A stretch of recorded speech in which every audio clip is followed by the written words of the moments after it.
Aspirants welcome to our YouTube channel knowledge hub में आपका एक बार फिर से स्वागत है। एस्पिरेंट्स नॉलेज हब की इस क्लास में हम करेंगे Haryana CET exam mock test और ये है प्रैक्टिस सेट नंबर 15। जो हमने टेस्ट सीरीज प्रैक्टिस सेट की जो सीरीज चला रखी है खासकर हरियाणा पुलिस के लिए, तो उसमें 14 प्रैक्टिस सेट हमारे हो चुके हैं और प्रैक्टिस सेट नंबर 15 आज की क्लास में हम करने वाले हैं। ये सीईटी एग्जाम ग्रुप डी के लिए भी इम्पोर्टेंट है और सीईटी मेंस एग्जाम के लिए भी इम्पोर्टेंट है। जो प्रैक्टिस सेट हम करने वाले हैं 15 नंबर ये। इसके अलावा हमने अलग से देखो सीईटी परी के लिए भी हमने लगभग 60 से 70 प्रैक्टिस सेट कर रखे हैं, उसकी प्ले लिस्ट बना रखी है। ग्रुप डी के लिए एक स्पेशल से अलग बना रखी है और ये हरियाणा पुलिस के लिए है main. Haryana police CET mains और ग्रुप डी सभी का लगभग 90% सिलेबस सेम रहने वाला है। ठीक है, तो आप चाहे कोई भी हो, ग्रुप डी का हो चाहे हरियाणा पुलिस का हो, सारी तैयारी यहाँ से कर सकते हैं। इस क्लास की पीडीएफ के लिए आप हमारा टेलीग्राम चैनल ज्वाइन करें और वो है नॉलेज हब 7900 करके। डिस्क्रिप्शन बॉक्स में इसका लिंक दिया है नॉलेज हब टेलीग्राम चैनल का, आप नॉलेज हब टेलीग्राम चैनल जरूर ज्वाइन करें। इसके अलावा जो भी नई भर्ती आनी है, नए पेपर आने, सारी जानकारी आप हमारे दूसरे यूट्यूब चैनल पर ले सकते हैं साहिल अपडेट्स के नाम से। इसका लिंक भी डिस्क्रिप्शन बॉक्स में दिया है। यहाँ पर आपको सारी जानकारी मिलेगी, नए फार्म कब निकल रहे, कौन सा पेपर कब होगा, सारी डिटेल आपको यहाँ पर मिलेगी साहिल अपडेट्स यूट्यूब चैनल पर। तो चलिए practice set series Haryana police के लिए 15 नंबर प्रैक्टिस सेट हम करने वाले हैं। इसमें 100% करेंगे और सभी प्रश्न का डिटेल में सॉल्यूशन हम आपको प्रोवाइड करवाएंगे। जो स्टूडेंट्स नए हैं वो नॉलेज हब यूट्यूब चैनल को भी सब्सक्राइब जरूर कर लें। आज की क्लास का पहला प्रश्न है, ये कुछ हरियाणा जीके के भी प्रश्न है, सारे प्रश्न नेशनल जीके, हरियाणा जीके, ठीक है, सारे कुछ प्रश्न इसमें मिक्स दिए गए हैं। तो पहला है कि हरियाणा में चलने वाली पहली रेलगाड़ी राजपुताना मालवा स्टेट रेलवे के इंजन का क्या नाम था? What was the name of the engine of the first train to run in the Haryana, the Rajputana Malwa? जो राजपुताना मालवा जो स्टेट रेलवे चली थी, ये ट्रेन का नाम है। तो इसके इंजन का क्या नाम था? राजपुताना मालवा का इंजन का क्या नाम था? ड्यूब, फेरी क्वीन, ट्यूलिप या फिर जॉनसन? तो देखो हरियाणा में चलने वाली पहली ट्रेन, और ट्रेन चली थी 14 फरवरी 1873 को दिल्ली से रेवाड़ी के बीच में। दिल्ली से रेवाड़ी के बीच में चली थी और इसका इंजन का नाम था ड्यूब्स। ड्यूब इसके इंजन का नाम था। 1873 में चली थी दिल्ली और रेवाड़ी के बीच में। यह एक 240 श्रेणी वाला टैंक इंजन था जिसे इंग्लैंड की ग्लासगो स्थित ड्यूब एंड कंपनी ने 1872 में बनाया था। देखो ड्यूब एंड कंपनी जो है इंग्लैंड की, उसने बनाया था 1872 में। 1873 में भारत में आया था ये। इस कंपनी के नाम से ही इस इंजन का नाम रखा गया था। यह रेलगाड़ी राजपुताना स्टेट रेलवे, बाद में राजपुताना मालवा रेलवे के अंतर्गत चली थी, जो भारत की पहली मीटर गेज ट्रेन थी। देखो narrow gauge, broad gauge, metre gauge 3 प्रकार के हैं। तो पहली मीटर गेज ट्रेन चली थी राजपुताना मालवा रेलवे, 1873 में चली थी दिल्ली से रेवाड़ी के बीच में। इसके इंजन का क्या नाम था? ड्यूब इसके इंजन का नाम रखा गया था। तो पहले प्रश्न का आंसर क्या हो जाएगा? ऑप्शन ए करके, ड्यूब इंजन था पहली ट्रेन का राजपुताना मालवा का। दूसरा प्रश्न दिया है कि पुरातात्विक भूमि एवं अपशिष्ट अधिनियम 1958 के अंतर्गत इनमें से किसे राष्ट्रीय धरोहर घोषित किया गया है? Under the ancient monuments and archaeological sites and remain act 1958 which of the following has been declared as national heritage? ये 4 हरियाणा के 3 है, ये तीनों मकबरा मस्जिद जो है हरियाणा के अंदर है। इनमें से किसे राष्ट्रीय धरोहर घोषित किया गया है? शेख चिल्ली का मकबरा, शाह कुली का मकबरा, काबुली बाग मस्जिद है, इनमें से कोई नहीं। तो वो है शेख चिल्ली का मकबरा। इसको ताजमहल की कॉपी भी कहा जाता है, ताजमहल की फूहड़ copy, duplicate copy of Taj Mahal, बेकार कॉपी। ठीक है, ताजमहल की कॉपी भी इसको कहा जाता है। किसको? शेख चिल्ली का मकबरा। कुरुक्षेत्र थानेसर के अंदर है ये शेख चिल्ली का मकबरा। ताजमहल की फूहड़ कॉपी, बेकार कॉपी, इसको कहा जाता है शेख चिल्ली का मकबरा। और इसे आर्कियोलॉजिकल साइट ने नेशनल हेरिटेज इसको घोषित किया है राष्ट्रीय धरोहर के रूप में। ऑप्शन ए उत्तर हो जाएगा प्रश्न नंबर 2 का। तीसरा प्रश्न दिया है, इली lily India private limited Haryana के किस जिले में जैविक औषधियों का चिकित्सा प्रशिक्षण करती है? बायोलॉजिकल मेडिसिन जो देती है इली लिली, ये कहाँ पर है? ये कंपनी वगैरह लगभग गुड़गांव के अंदर ही है। तो ये कहाँ पर है? गुड़गांव के अंदर है। प्रश्न नंबर 4 दिया है, गंगा की स्तुति में रचित गंगा जी तेरे खेत में गीत किसके द्वारा गाया गया था? गंगा जी तेरे खेत में ये गीत किसने गाया था? तो ये गाया था पंडित मांगेराम जी ने, पंडित मांगेराम। ऑप्शन बी उत्तर हो जाएगा प्रश्न नंबर 4 का। प्रश्न नंबर 5 है कि हरियाणा का कौन सा शहर जलेबी के लिए प्रसिद्ध है? तो जलेबी के लिए सभी को पता है कौन सा है, गोहाना की जलेबी, मातूराम हलवाई की गोहाना की जलेबी। ऑप्शन ए उत्तर होगा प्रश्न नंबर 5 का। प्रश्न नंबर 6 दिया है, मदिया करम भूमि संस्कृत निबंध किसकी रचना है? मदिया करम भूमि एक संस्कृत का निबंध है, ये किसने लिखा है? विद्याधर दसमाना, मदन लाल शर्मा, शंकर लाल शर्मा या फिर महेश चंद्र शर्मा? तो मदिया करम भूमि, और ये लिखा है महेश चंद्र शर्मा ने। ऑप्शन डी उत्तर हो जाएगा प्रश्न नंबर 6 का। अगला प्रश्न दिया है, अपनी वास्तुकला के लिए प्रसिद्ध किरोड़ीमल मंदिर कौन से मंदिर से, किरोड़ीमल मंदिर के नाम से कौन सा मंदिर प्रसिद्ध है? यानी किस देवी देवता का मंदिर है किरोड़ीमल मंदिर? इसका नाम तो रखा किरोड़ीमल क्योंकि किरोड़ी सेठ ने बनवाया था। कहाँ पर है ये है भिवानी के अंदर। और किसका मंदिर है ये? भगवान शिव का। गौरी शंकर मंदिर है ये, इसको किरोड़ीमल इसलिए बोलते हैं, सेठ किरोड़ीमल ने बनवाया था ये। गौरी शंकर मंदिर है भिवानी के अंदर, ठीक है, किरोड़ीमल मंदिर। ऑप्शन बी उत्तर हो जाएगा प्रश्न नंबर 7 का। इसके बाद आगे है प्रश्न नंबर 8, ये मिलान करना है। प्रश्न नंबर 8 में मिलान करना है, कौन सा इंस्टीट्यूट कहां पर है? केंद्रीय भैंस अनुसंधान संस्थान कब बना था? राष्ट्रीय अश्व अनुसंधान संस्थान कब बना? राष्ट्रीय दुग्ध उत्पादन अनुसंधान और लुआस यूनिवर्सिटी जो लाला लाजपत राय पशु चिकित्सा और पशु विज्ञान विश्वविद्यालय। देखो लुआस यूनिवर्सिटी का तो सभी को पता है, ये सबसे लास्ट में बनी थी 2010 के अंदर। लुआस यूनिवर्सिटी बनी थी 2010 के अंदर। केंद्रीय भैंस अनुसंधान ये बना था 1985 के अंदर। अश्व अनुसंधान 1986 के अंदर। दुग्ध अनुसंधान 1923 के अंदर। यानी कि 2 4 1 3 ऑप्शन ए उत्तर हो जाएगा। 2 4 1 3 ऑप्शन ए उत्तर हो जाएगा। केंद्रीय भैंस अनुसंधान संस्थान 1985, अश्व अनुसंधान संस्थान 1986, दुग्ध अनुसंधान संस्थान 1923 और लुआस यूनिवर्सिटी 2010 के अंदर। ऑप्शन ए उत्तर होगा प्रश्न नंबर 8 का। प्रश्न नंबर 9 दिया है, कौन सी पहाड़ियां हिमालय और मैदानों के बीच के संयोजक हैं? हिमालय पर्वत और हरियाणा के मैदानों के बीच में जोड़ने वाली कौन सी पहाड़ी है? टिपरा की पहाड़ी, मोरनी की पहाड़ी, अरावली या फिर अंबाड़ा की?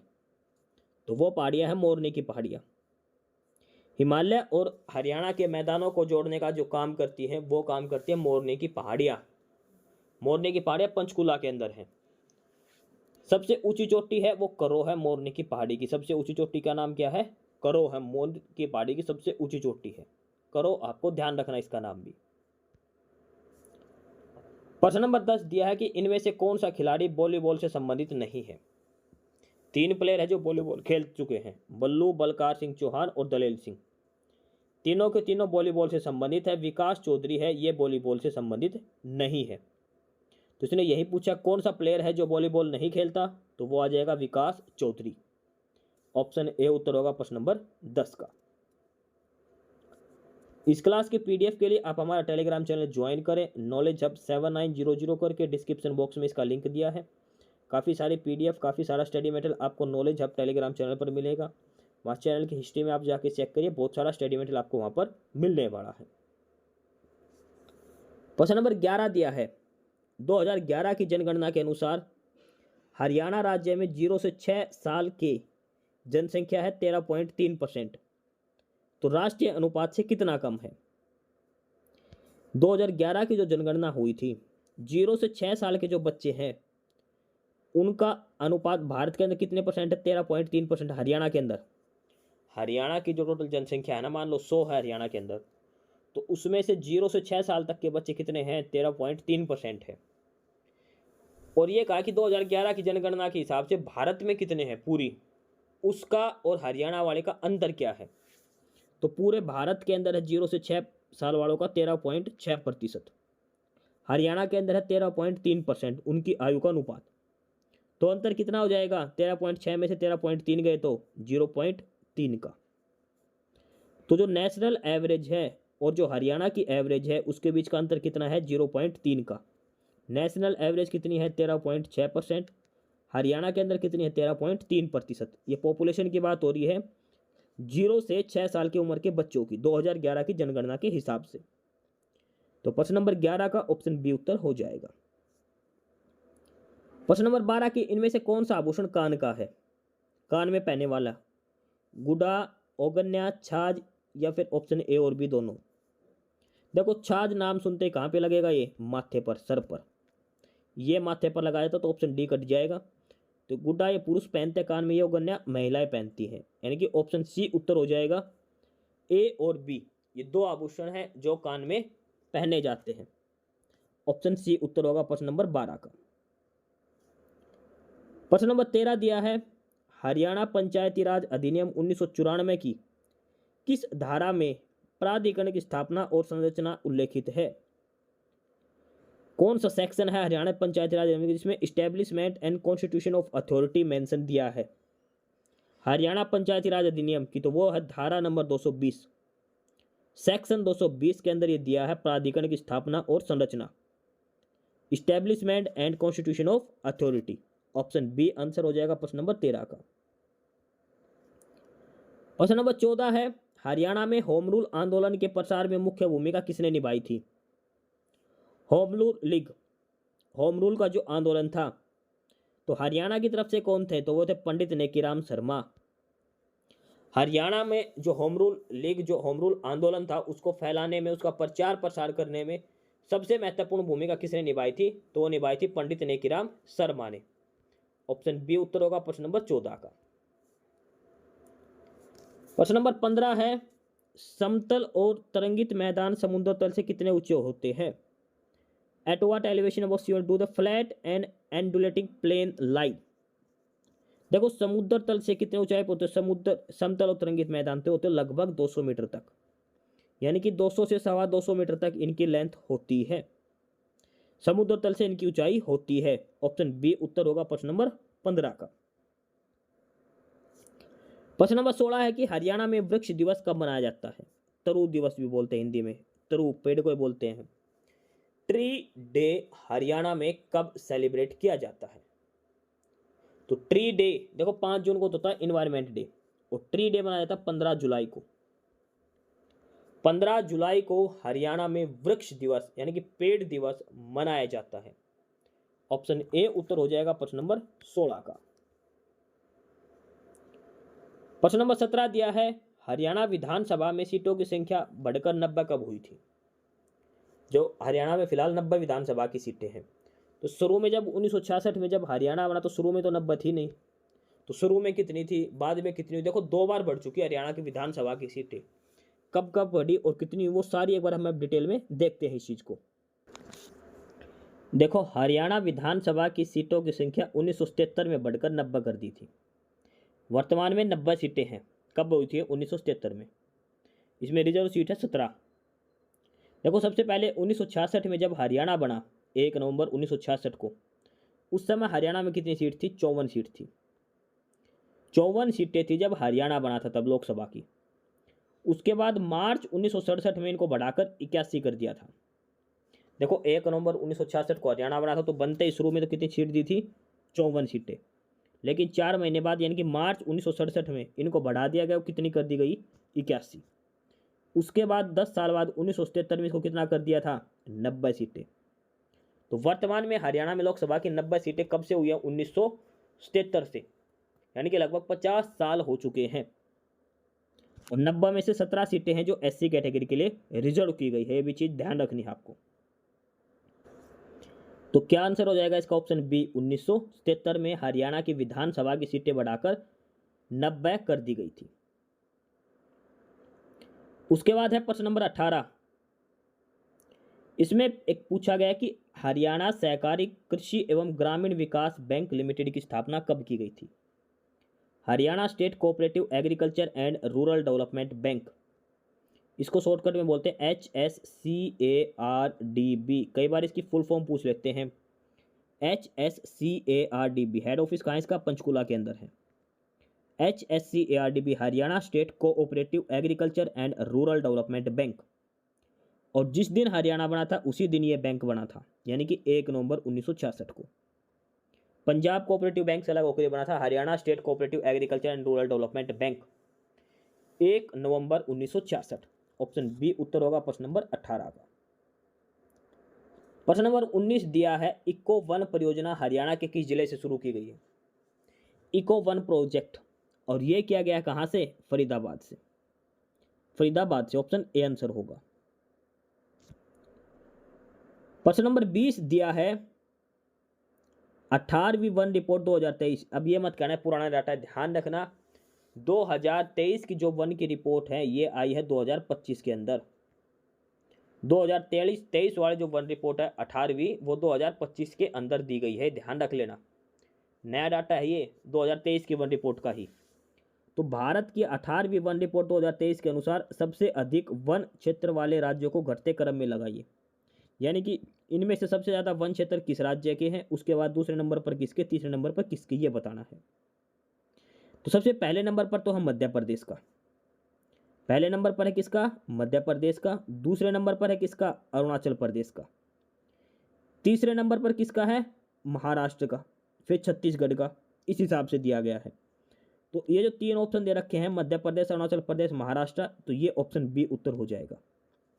सबसे अधिक वन क्षेत्र है वो है मध्य प्रदेश के अंदर, ये ध्यान रखना जरूर। ऑप्शन बी उत्तर होगा प्रश्न नंबर 20 का। प्रश्न नंबर 21 दिया कि किस देश में मतदान की उम्र घटाकर 16 करी गई? हाल फिलहाल में अब ये चर्चा थी कि वोटिंग एज 18 से घटाकर 16 कर दी जाए। किस देश की बात है? तो ये है यूनाइटेड किंगडम, ब्रिटेन की। ब्रिटेन के अंदर 18 साल से घटाकर 16 साल वोटिंग एज करने की गई है। ऑप्शन डी उत्तर हो जाएगा प्रश्न नंबर 21 का। प्रश्न नंबर 22 है कि सबसे पहले पहिए किसके बने थे? जो पुरातन काल में आदिमानव जो रहते थे उन्होंने जब पहिए बनाए, सबसे पहले पहिए किस चीज़ के बने थे? तो सीधी सी बात है किसके बने थे? वो लकड़ी के। सबसे पहले जो टायर बनाए थे वो किसके बनाए थे? लकड़ी के बनाए गए थे। ऑप्शन बी उत्तर होगा प्रश्न नंबर 22 का। प्रश्न नंबर 23 दिया है कि भारत में शिक्षा की प्रगति की समीक्षा हेतु हंटर समिति का गठन किस वर्ष किया गया था? हंटर आयोग के बारे में पूछा गया है। हंटर आयोग का गठन कब किया गया था? विलियम हंटर समिति या फिर भारतीय शिक्षा आयोग भी उसको कहा जाता है। इसका गठन हुआ था 3 अप्रैल 1882 को। हंटर समिति का गठन हुआ था 3 अप्रैल 1882 को। किसने करा था? रिपन ने। रिपन उस समय वायसराय था, उस समय इसका गठन हुआ था। रिपन ने करा था 3 अप्रैल 1882 को हंटर समिति का। विलियम हंटर के नेतृत्व में इस आयोग की स्थापना 1854 के वुड डिस्पैच के बाद भारत में शिक्षा के प्रगति की समीक्षा के लिए की गई थी। इसमें प्राथमिक और माध्यमिक शिक्षा सुधारों पर विशेष ध्यान दिया गया था। देखो इसमें दो प्रश्न है। वुड डिस्पैच मूवमेंट आया था, यह आया था 1854 के अंदर। वुड डिस्पैच जो आया था वो आया था 1854 में। उसकी समीक्षा के लिए हंटर आयोग बनाया गया था 1882 में। 3 अप्रैल 1882 में रिपन उस समय वायसराय था। प्राथमिक और माध्यमिक शिक्षा सुधारों पर विशेष ध्यान इसमें दिया गया था। तो हमसे यही पूछा गया था हंटर आयोग कब बनाया गया था, हंटर समिति, तो ये बनाई गई थी 3 अप्रैल 1882 को। वायसराय कौन था? रिपन था उस समय। तो प्रश्न नंबर 23 का क्या उत्तर हो जाएगा? ऑप्शन ए 1882 में। प्रश्न नंबर 24 दिया है यंग बंगाल मूवमेंट किसने शुरू करा था? यंग बंगाल आंदोलन किसने शुरू करा था? यंग बंगाल आंदोलन, और ये करा था हेनरी विवियन डिरोजियो ने। हेनरी विवियन डिरोजियो ने, कब की बात है ये? 1826 से 1828 के बीच में। 1826 से 1828 के बीच में यंग बंगाल आंदोलन शुरू करा था Henry Vivian Derozio. Anglo Indian थे ये, Henry Vivian Derozio. Option D answer होगा प्रश्न नंबर 24 का। इस क्लास की पीडीएफ के लिए आप हमारा टेलीग्राम चैनल ज्वाइन करें, नॉलेज हब 7900। डिस्क्रिप्शन बॉक्स में लिंक दिया है। काफ़ी सारे पीडीएफ, काफ़ी सारा स्टडी मटेरियल मिलेगा। टेलीग्राम चैनल की हिस्ट्री में जाके देखना, बहुत सारे पीडीएफ आपको मिलेगी। अगर आपको कोई स्पेशल अलग से पीडीएफ चाहिए तो वो भी आप वहाँ पर कमेंट करके बता सकते हैं। अब आ गया है इसमें प्रश्न नंबर 25। आवर्त सारणी में कुल ट्रांजिशन एलिमेंट्स कितने हैं? जो हमारे पीरियोडिक टेबल है केमिस्ट्री के अंदर, उसमें ट्रांजिशन शो करने वाले ट्रांजिशन एलिमेंट्स कितने हैं? पीरियोडिक टेबल के अंदर ट्रांजिशन एलिमेंट्स कितने हैं? तो पीरियोडिक टेबल के अंदर ट्रांजिशन एलिमेंट है वो सारे हैं डी ब्लॉक वाले। डी ब्लॉक के एलिमेंट्स और कितने हैं ये टोटल, ये है 40 एलिमेंट। 40 एलिमेंट है जो ट्रांजिशन इफेक्ट शो करते हैं। देखो ये है पीरियोडिक टेबल, इसमें जो बीच का जो डी ब्लॉक है ना, ये येलो वाले, ये 40 एलिमेंट है जो ट्रांजिशन एलिमेंट है।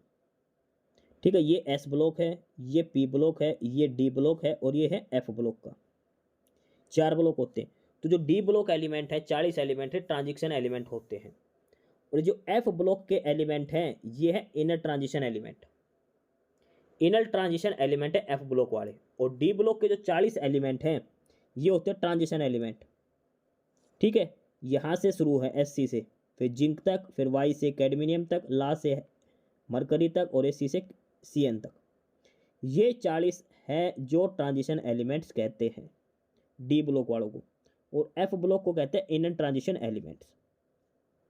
ठीक है, ये सारी डिटेल इनको दे रखी है। ठीक है, 3 ग्रुप के अंदर 12 के हिसाब से 3D 4D 5D इनकी सेल होती है। ये टोटल सारे 40 एलिमेंट दिए जो ट्रांजिशन इफेक्ट शो करते हैं डी ब्लॉक वाले। डी ब्लॉक एलिमेंट्स होते हैं ये। और इनर ट्रांजिशन वाले कौन से होते हैं, ये होते हैं एफ ब्लॉक के। एफ ब्लॉक वाले इनर ट्रांजिशन एलिमेंट होते हैं, कितने हैं ये टोटल, ये 28 हैं, ये भी ध्यान रखना है। तो ट्रांजिशन एलिमेंट कितने हैं, 40 हैं, सारे के सारे डी ग्रुप के एलिमेंट्स हैं। और एफ ग्रुप के 28 हैं, ये सारे हैं इनर ट्रांजिशन एलिमेंट। ये सारी चीज ध्यान रखनी है आपको। तो प्रश्न नंबर 25 का ऑप्शन डी उत्तर हो जाएगा 40।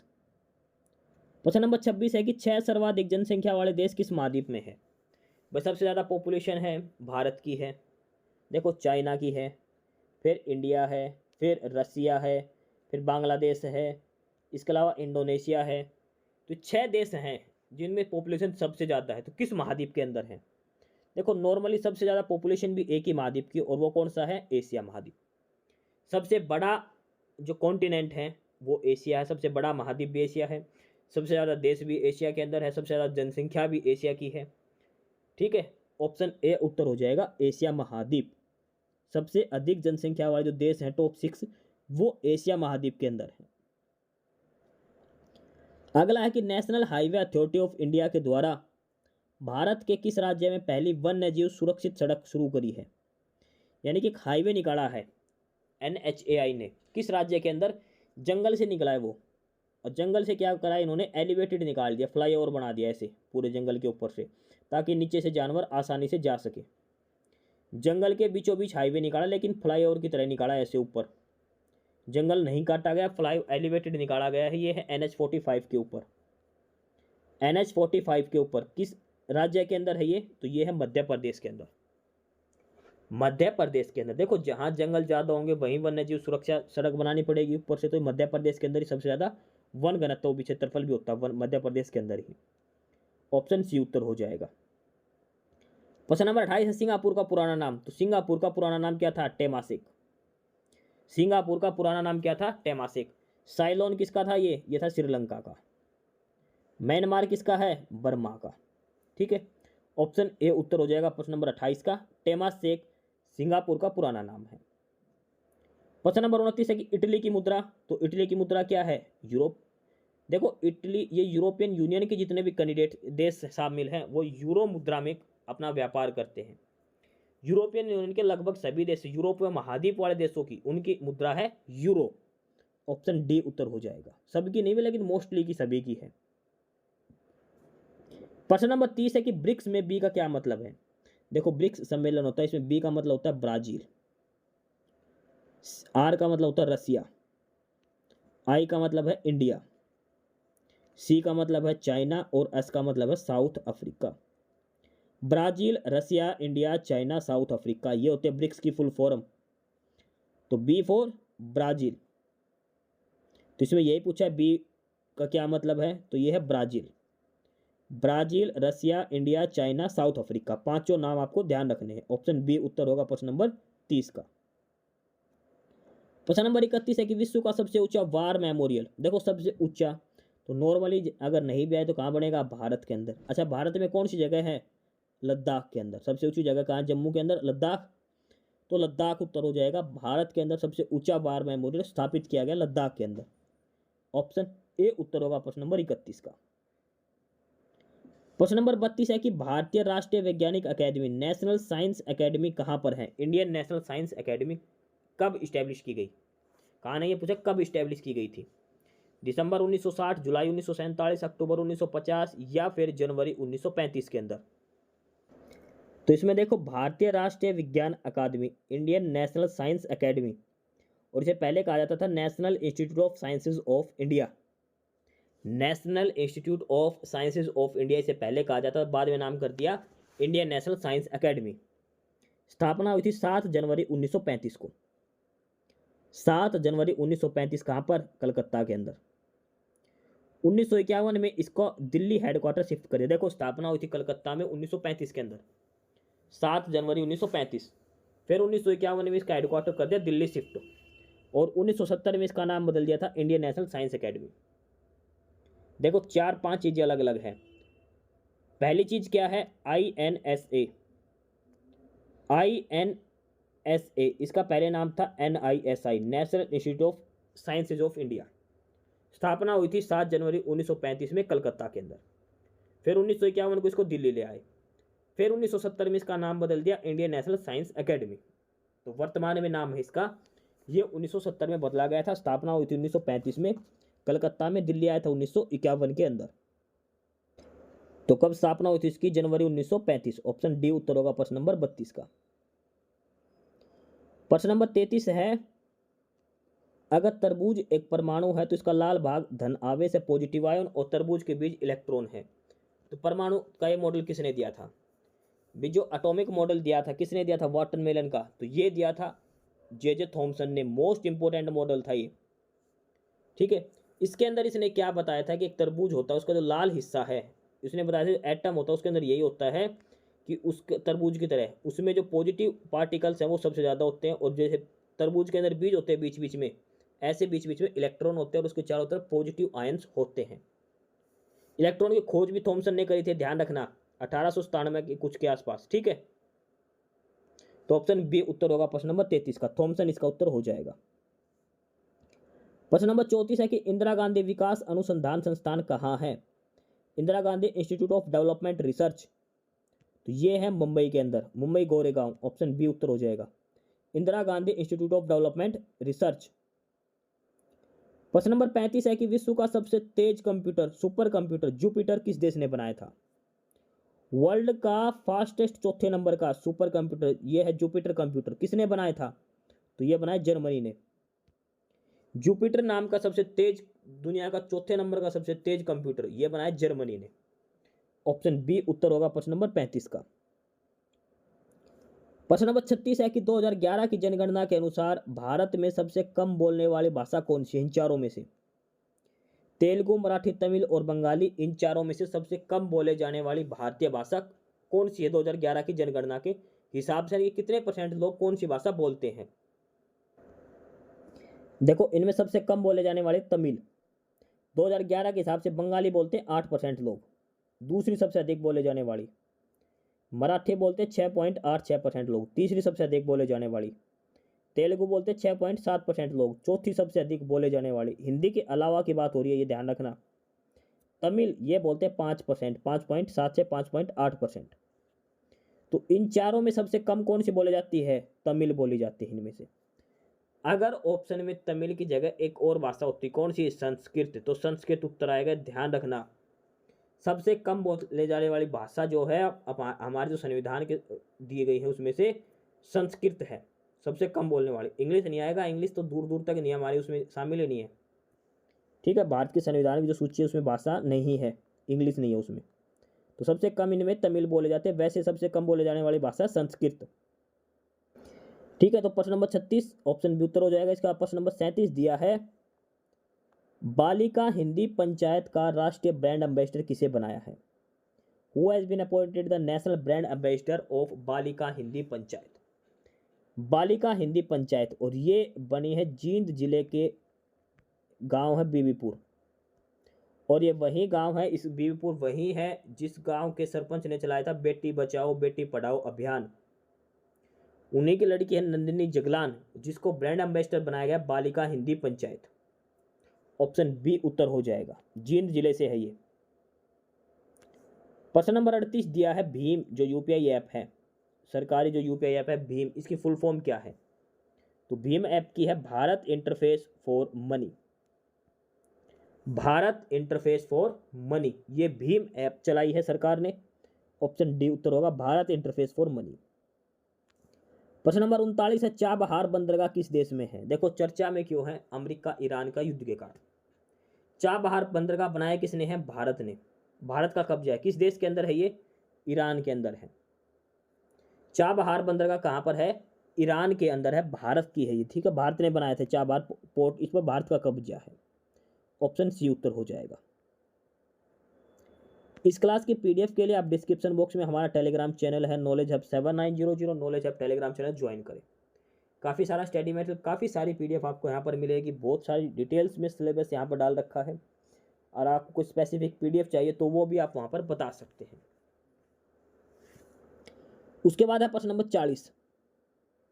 खालिस्तान और खालिस्तान एक पीरियोडिक टेबल का सबसे छोटा और सबसे बड़ी वो पीरियड्स हैं। पीरियोडिक टेबल के अंदर सबसे छोटा और सबसे बड़ा जो आवर्त है वो कौन सा है? भाई पीरियड्स ऐसे होते हैं, ठीक है। तो इनमें से सबसे छोटा कौन सा, सबसे बड़ा कौन सा पीरियोडिक टेबल के अंदर? देखो ये पीरियड होते हैं यहाँ पे हाइड्रोजन, ये हीलियम, दोनों एक साथ है। ये पहला पीरियड है, ये दूसरा, ये तीसरा, ये चौथा, ये पांचवा, ये छठा और ये सातवां।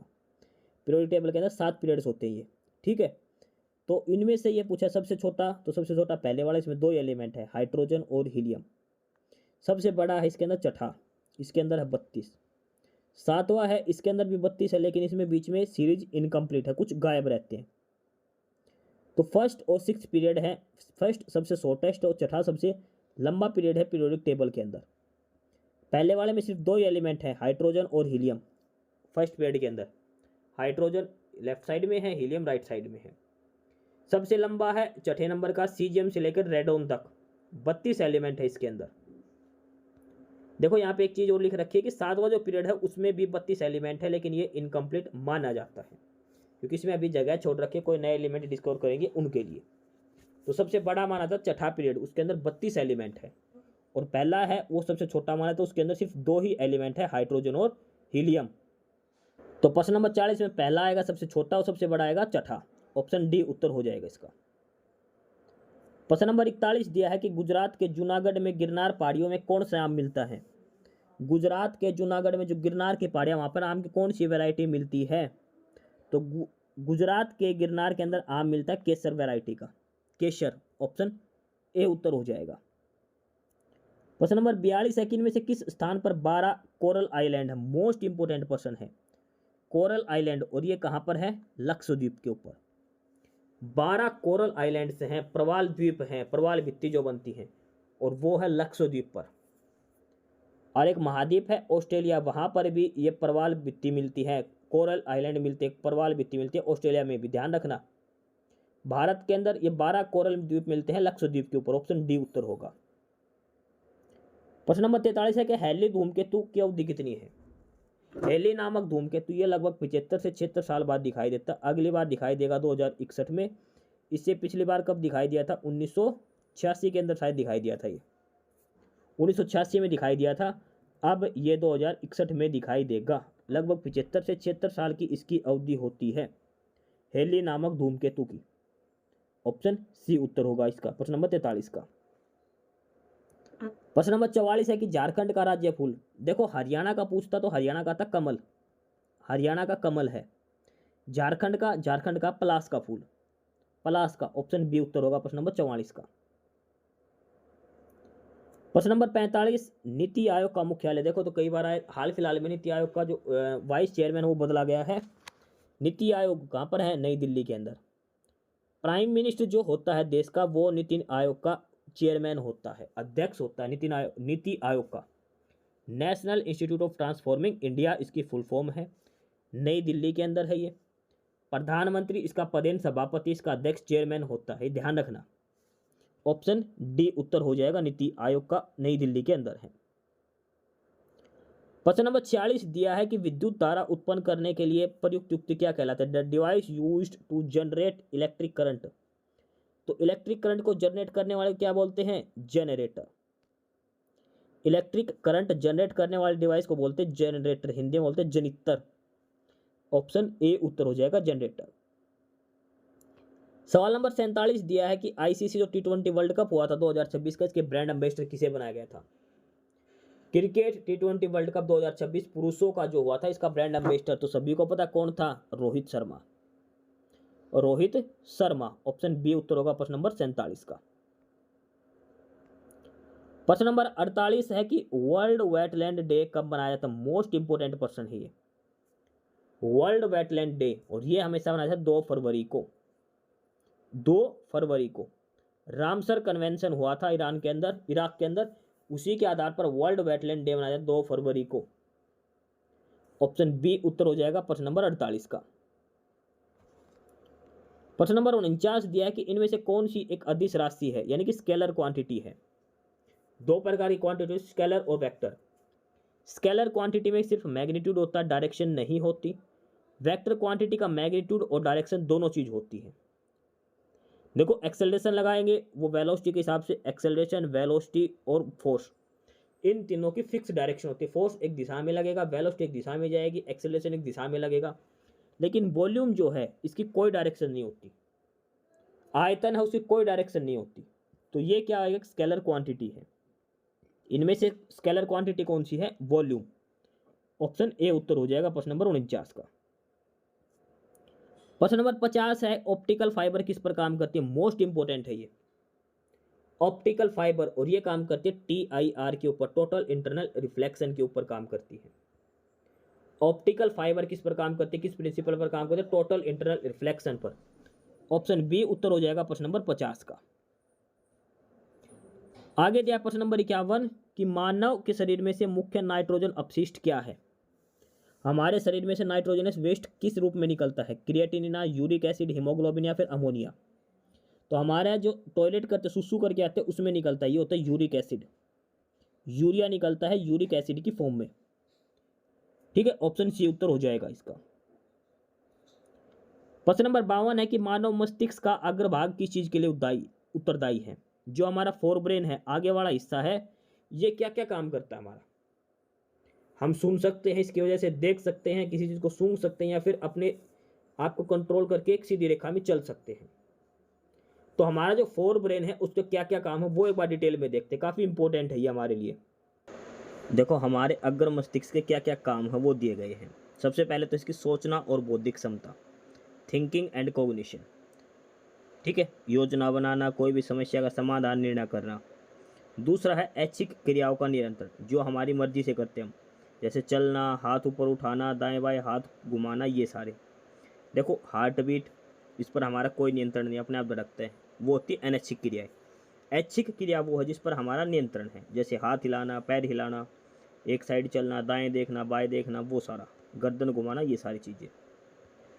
इसके अलावा तीसरा काम क्या है, संवेदी सूचनाओं का प्रसंस्करण, जैसे आँख, कान, त्वचा आदि से आने वाली संवेदनाओं की व्याख्या करना, देखना, सुनना, इनकी व्याख्या करना, ये हमारे दिमाग तक पहुँचाते। वही आँखों का देखना काम है आँखों का, लेकिन ये हमारी व्याख्या करता है इसके सामने ये चीज़ कैसी है। भावना और व्यवहार का नियंत्रण, डर, प्यार, गुस्सा आदि भावनाओं को नियंत्रण में करता है। इसके अलावा तापमान भी ये शरीर का मेंटेन करता है। तो ये सारे मुख्य काम हैं अग्रभाग के, अग्र मस्तिष्क के। ठीक है, देखो हमने देखा था कि वो सुनने का, देखने का, सूंघने का, ये सारी चीज़ें हमारे दिमाग में एक्सप्लेन हो जाती है। वहाँ पे क्या सुना मैंने, ये काम नहीं है इसका, ये उनको एक्सप्लेन करने का काम है। लेकिन इसका एक काम है ऐच्छिक क्रियाओं को करना, जैसे एक सीधी रेखा में चलना, हाथ उठाना, ये सारे मुख्य काम है अग्रभाग के।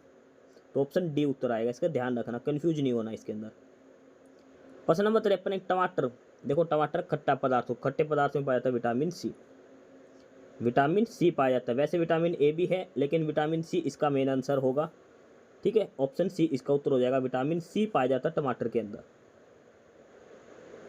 प्रश्न नंबर 54 दिया है वर्नलाइजेशन का स्थल क्या है। पौधे के अंदर वर्नलाइजेशन तो ये होता है एपिकल बड पे, एपिकल बड, ऑप्शन बी आंसर होगा प्रश्न नंबर 54 का। प्रश्न नंबर 55 दिया है कि प्रकाश संश्लेषण की क्रिया सबसे ज़्यादा किस रंग के प्रकाश में होती है, यानी जो फोटोसिंथेसिस होता है वो सबसे ज़्यादा किस रंग का प्रकाश में होती है। तो फोटोसिंथेसिस सबसे ज़्यादा होती है लाल रंग में, और सबसे कम किस में होती है, सबसे कम वो होती है ब्लू कलर के अंदर, नीले रंग में। लाल में सबसे ज़्यादा, नीले में सबसे कम होती है। ध्यान रखना, प्रकाश संश्लेषण की क्रिया तो सबसे अधिक, सबसे ज़्यादा कहाँ होती है, लाल रंग के अंदर होती है। ऑप्शन सी उत्तर हो जाएगा इसका। अगला है प्रश्न नंबर 56 कि राज्यसभा का कोरम पूरा करने के लिए कितने सदस्यों की आवश्यकता होती है। देखो कोरम क्या होता है, कोरम होता है जितने सदस्य है उसका 1/10वां हिस्सा। लोकसभा का जैसे 550 सदस्य तो 1/10 करेंगे तो 55 आएगा। तो ऐसे ही राज्यसभा के कितने सदस्य हैं, 250, 250, तो इसका 1/10वां हिस्सा करें कितना आएगा, 25। तो राज्यसभा का कोरम पूरा करने के लिए कितने सदस्य हैं, 25। कोरम कहीं भी आ जाए लोकसभा राज्यसभा में तो 1/10वां हिस्सा सदस्यों का होना चाहिए। तो 250 है राज्यसभा में तो कितने होने चाहिए, 25। इस क्लास के पीडीएफ के लिए आप हमारा टेलीग्राम चैनल ज्वाइन करें, नॉलेज हब 7900, डिस्क्रिप्शन बॉक्स में लिंक दिया है। काफ़ी सारी पीडीएफ, काफ़ी सारा स्टडी मटेरियल आपको मिलेगा, बहुत सारे टीचर्स के नोट्स वहाँ पर मिलेंगे नॉलेज हब टेलीग्राम चैनल पर। अगला प्रश्न है कि भारतीय संविधान का चौथा चैप्टर वो किससे संबंधित है।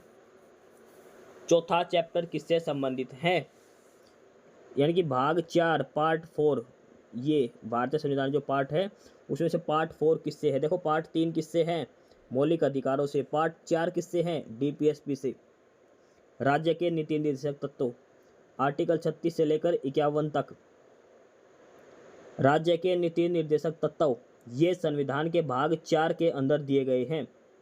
ऑप्शन डी उत्तर हो जाएगा प्रश्न नंबर 57 का। प्रश्न नंबर 58 है कि श्रीलंका कब आज़ाद हुआ। तो श्रीलंका हुआ था 1948 के अंदर। श्रीलंका को कब आज़ादी मिली थी, 1948 के अंदर मिली थी। ऑप्शन सी उत्तर हो जाएगा इसका। प्रश्न नंबर 59 है कि भारत में संपूर्ण क्रांति के पक्षधर किसे माना जाता है। टोटल रिवॉल्यूशन, संपूर्ण क्रांति के, तो संपूर्ण क्रांति जनक है जेपी नारायण, जयप्रकाश नारायण, इनको संपूर्ण क्रांति का पक्षधर, इनका जनक माना जाता है। ऑप्शन डी उत्तर हो जाएगा प्रश्न नंबर 59 का। प्रश्न नंबर 60 है कि पृथ्वी के अध्ययन को क्या कहते हैं। तो पृथ्वी के अध्ययन क्या कहते हैं, जियोलॉजी। पृथ्वी के अध्ययन को क्या कहता है, जियोलॉजी कहा जाता है। ऑप्शन डी उत्तर हो जाएगा। प्रश्न नंबर 61 दिया कि बिग बैंग थ्योरी किसने दी थी। बिग बैंग थ्योरी ब्रह्मांड के बारे में। देखो बिग बैंग थ्योरी और ये दी थी एक बेल्जियम का एक पादरी था, एक खगोल शास्त्री और एक पादरी, जॉर्ज लेमेत्रे। जॉर्ज लेमेत्रे ने दी थी, एक पादरी था और एक खगोल शास्त्री था। कहाँ का था ये, बेल्जियम का था। ठीक है, जॉर्ज लेमेत्रे। कब दी थी इसने दी थी 1927 के अंदर। ठीक है, इसके बाद वैज्ञानिक आधार इसने बताया था एडविन हब्बल ने 1929 में ब्रह्मांड के विस्तार की खोज करी, जिसने इस सिद्धांत को मजबूती मिली थी। जॉर्ज लेमेत्रे ने 1927 में बिग बैंग थ्योरी दी थी। ठीक है, और बिग बैंग वर्ड किसने दिया था, फ्रेड हायल ने दिया था। ये भी ध्यान रख लेना, जो इस सिद्धांत का विरोधी था। तो मेन तो ये बिग बैंग थ्योरी तो ये जॉर्ज लेमेत्रे, जो बेल्जियम का एक खगोल शास्त्री था। तो इसमें यही पूछा गया किसने करी थी, तो जॉर्ज लेमेत्रे। ऑप्शन बी उत्तर हो जाएगा। प्रश्न नंबर 62 है कि तेलंगाना की दूसरी राजभाषा क्या है। Second official language of Telangana. Telangana की पहली तो है तेलुगु और दूसरी है उर्दू। ये इंग्लिश में गलत है, ये सेकंड आएगा। What is the second official language of Telangana, वो आएगी उर्दू। पहली है तेलुगु, दूसरी है उर्दू, तो इसमें सेकंड पूछिए तो वो आएगा उर्दू। ऑप्शन ए उत्तर हो जाएगा प्रश्न नंबर 62 का, उर्दू। प्रश्न नंबर 63 दिया है कि इनमें से कौन साइमन कमीशन का सदस्य नहीं था। देखो साइमन कमीशन भारत आया था, फिर उस पर विरोध में लाठीचार्ज और लाला लाजपत राय की हत्या हो गई थी। तो ये 4 हैं, लेकिन इनमें से एक है जो साइमन कमीशन का सदस्य नहीं था, वो हमने बताना है। देखो साइमन कमीशन ये भारत आया था 1927 के अंदर, 1927 में। ब्रिटिश सरकार द्वारा भारत में संवैधानिक सुधारों की समीक्षा के लिए साइमन की अध्यक्षता में 7 सदस्य आयोग का गठन किया गया था। साइमन कमीशन 1927 में आया था। 7 सदस्य, 7 के साथों अंग्रेज अधिकारी थे, इसलिए साइमन कमीशन का विरोध किया गया था। नारे लगाए गए थे कि साइमन गो बैक। अब 7 सदस्य कौन थे, इसका अध्यक्ष था साइमन, इसलिए इसका नाम साइमन कमीशन रखा था। इसके बाद क्लेमेंट एटली जो आगे चल के यहाँ का प्रधानमंत्री बनेगा इंग्लैंड का, हैरी लेवी लॉन्सन, एडवर्ड कैडोगन और हार्टसॉन, जॉन लेव फॉक्स और डोनाल्ड हावर्ट, ये 7 सदस्य थे साइमन कमीशन के। पेपर में पूछा गया था एक बार, साइमन कमीशन इनमें से कौन सा ब्रिटेन का प्रधानमंत्री साइमन कमीशन का सदस्य था, तो वो था क्लेमेंट एटली। ठीक है, इसमें एक ऑप्शन दिया है जेम्स एस्कोट। जेम्स एस्कोट एक पुलिस वाला था जिसके आदेश पर लाठीचार्ज हुआ और जिसमें लाला लाजपत राय गंभीर रूप से घायल और उनकी मृत्यु हो गई थी, लेकिन वो कमीशन का सदस्य नहीं था। ऑप्शन दिया है कि जेम्स एस्कोट, तो वो साइमन कमीशन का सदस्य नहीं था, वो एक पुलिस अधिकारी था जिसने ऑर्डर दिया था। जब साइमन कमीशन के विरोध कर रहे थे उस समय इसने लाठीचार्ज का आदेश दिया था, इसलिए लाला लाजपत राय के सिर पर लाठी लगी थी और उनकी मृत्यु हो गई थी। तो साइमन कमीशन 1927 में आया था, ये भी ध्यान रखना है। साइमन गो बैक के नारे लगे क्योंकि सारे 7 सदस्य सारे के सारे अंग्रेज अधिकारी थे। तो इसमें जो ऑप्शन सी दिया है ना स्कॉट, जेम्स स्कॉट, ये नहीं था साइमन कमीशन का सदस्य, ऑप्शन सी उत्तर हो जाएगा। 64 नंबर है कि गंगा के मैदानी इलाकों में कैसी मिट्टी पाई जाती है। गंगा के मैदानी तो वो पाए थे जलोढ़ मिट्टी, एलोवियल सोयल, और इसको कछारी माटी भी कहा जाता है।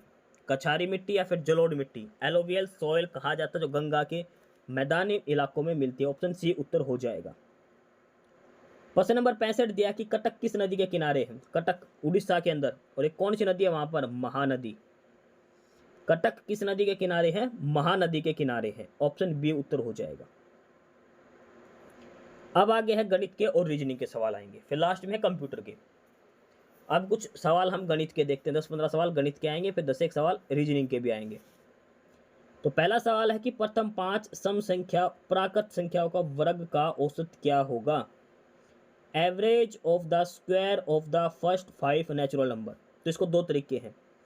पहला तो पहली 5 संख्याएं पूछे तो पहली 5 है 2, 4, 6, 8 और 10। ये है पहली 5 सम प्राकृत संख्याएं।